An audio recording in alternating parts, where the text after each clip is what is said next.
there comes a point when you wake up and realize something's wrong. It's not your job, not the people around you, not even the economy, the algorithm, or your bank account. It's your mind. It's loud, exhausted, beating itself into loops that go nowhere. There is a name for that feeling when your brain feels like a cluttered desk buried under 20 years of junk. That's when you know.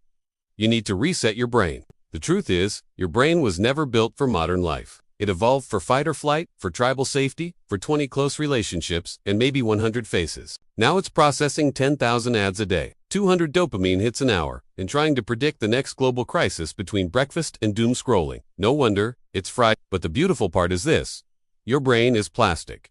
Not like Tupperware. Neuroplastic.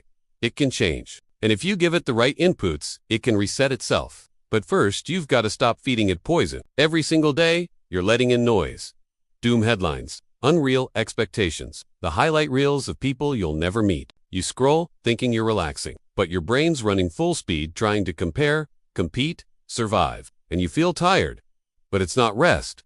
It's digital hangover. You didn't scroll for an hour. You gave your brain 200 micro decisions to make. Who's better than you? What should you look like? Why aren't you doing more? The brain keeps asking. You just keep scrolling. To reset your brain, you have to reclaim the one resource you've let slip. Attention? And no, it's not about deleting all your apps and living in the forest. It's about choosing what deserves to live rent-free in your head. Because your brain listens to repetition. Show it fear enough, and it rewires for threat. Show it peace, and it slowly calms. But peace doesn't go viral. Rage does. That's what the algorithm sells. And we're buying it with our sanity. Here's what nobody told you.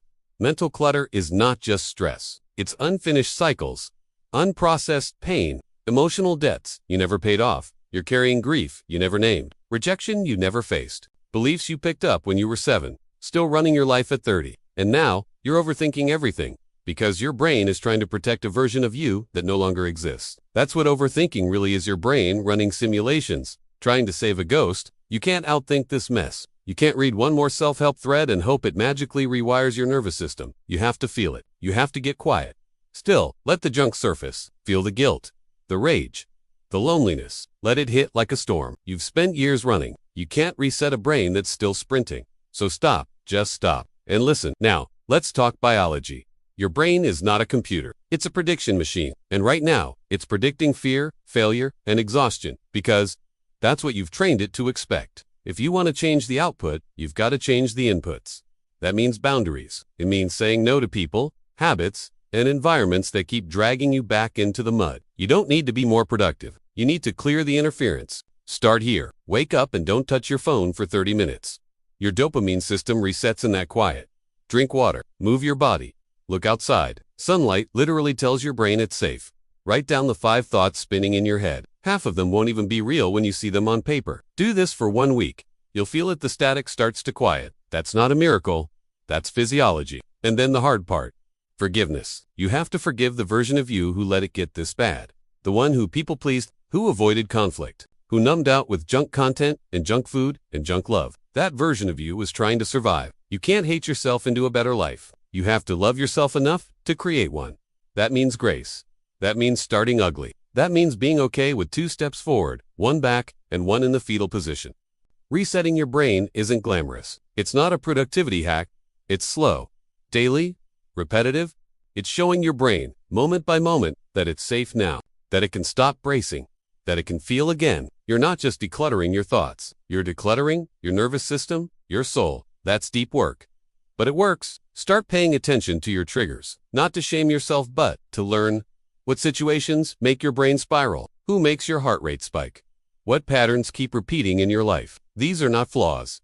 They're clues. Your brain is whispering what it needs. You just haven't been listening. Let's be real. Some of us have lived our entire lives in survival mode, hypervigilant, over-controlled, never safe enough to rest. That's not your fault. That's a nervous system doing its best, but you can teach it something new. Safety, stability, slowness. Your brain doesn't need more stimulation. It needs integration. And that comes from presence, practice, patience. Sleep like your life depends on it. Because it does. Your brain's glymphatic system literally flushes toxins during deep sleep. Skip it, and you wake up mentally fogged, emotionally fragile, and 10% less able to deal with stress. No amount of mindset hacks can fix chronic sleep deprivation. The basics are not optional. They're sacred. Same with food. Your gut is your second brain. 95% of your serotonin is made there. Feed it garbage, and it screams through anxiety. You think you're spiraling mentally, but it's blood sugar, or inflammation, or both. Stop treating your brain like it's separate from your body. They're one system, heal both. And stop talking to yourself like you're the enemy. Your inner critic isn't evil. It's scared. It learned that voice somewhere. From someone, you absorbed it like a sponge. But now it's your responsibility to change the script. Not with toxic positivity, with truth. I'm doing my best. I'm learning. I'm not broken. Every time you repeat that, your brain writes a new code. Neurons that fire together, wire together.